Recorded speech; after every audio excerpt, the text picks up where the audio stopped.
So, Hogan, do you find a lot of times the president will not speak until John Kelly tells him to? That is absolutely ludicrous and ridiculous. I've been in so many meetings with the two of those men.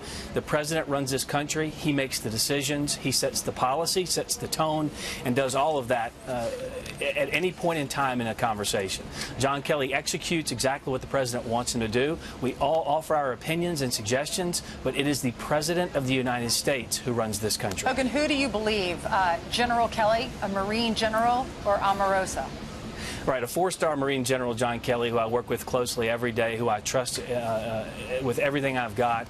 I believe him 100%. More will come out about this, but the way she characterizes that meeting is completely false, and we'll have more to say on that, I'm sure, in the coming days and weeks. But let's just pause for a second and see what we've got here. This is someone who's disgruntled, who is so self-serving, who has decided to go out and put out false accusations, lies, and has already been proven to be contradictory in her own book. So this is someone with zero credibility in this town, and it's not unique in Washington, D.C. for people to try to make money off of deriding and disgracing Donald Trump.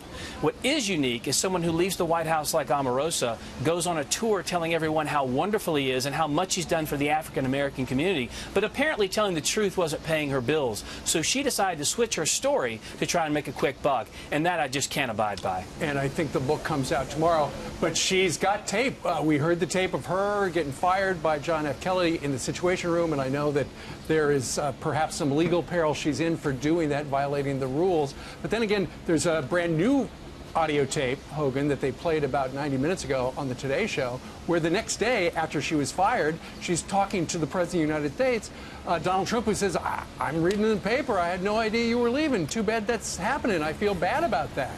So it's not just that she was recording the getting fired. She recorded maybe a lot of people.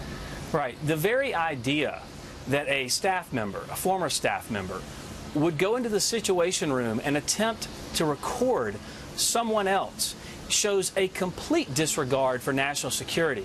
I can't believe someone would even think about doing something like that. Then on top of that, her character and her integrity have been impugned beyond measure, and now, to add fuel to the fire, we find out she's tried to record the President of the United States on a private phone call.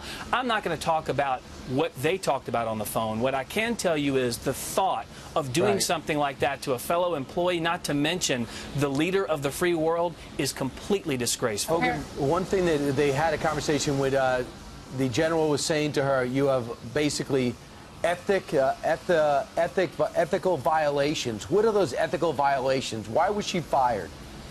Well, I can't get into the specificity on personnel moves, but listen, the press have reported repeatedly on what she did and didn't do within this White House. You guys know some anchors on network television mocked and derided Omarosa to her face. I can't tell you the conversations I've had with reporters who come into my office and mocked her behind her back.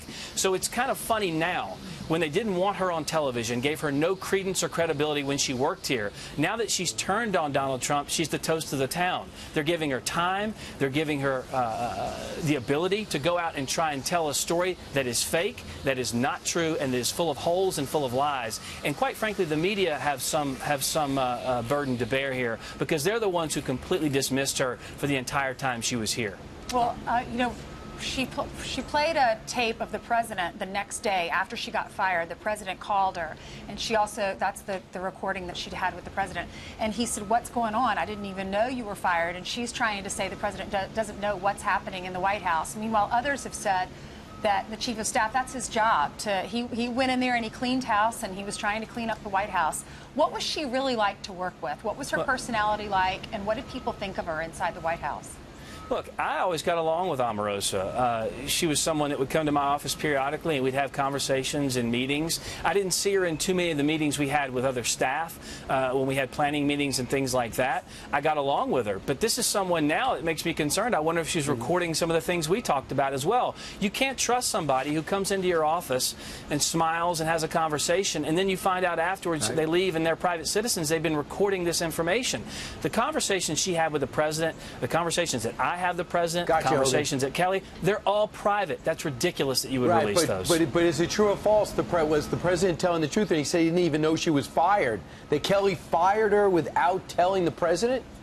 Listen, the president makes the decisions in this White House. I'm not going to get into the tick-tock of who knew what and when. What I can tell you is the President Omarosa had a 15-year relationship dating way back to the reality show The Apprentice. The president trusted her and gave his support for her, brought her into the White House to a prominent position, and she's abused that privilege, and that's something that's just horrible. And I think most Americans look at that and say, someone gave you the trust level to come into the White House, work for the administration, try and make America a better place for the American people, and you just completely blew past that, ignored that for your own self-serving interests. It's a horrible thing. All right, speaking of trust, Hogan, there are a number of Republicans who do not trust the Department of Justice and the FBI because they have been asking for documents that would explain the very origins of the Russia collusion investigation, because it looks like, you know, this guy, Bruce Orr, the number 4 guy at the Department of Justice, he was getting stuff from his wife who worked for Fusion GPS, and he was putting it into the bloodstream of the FBI,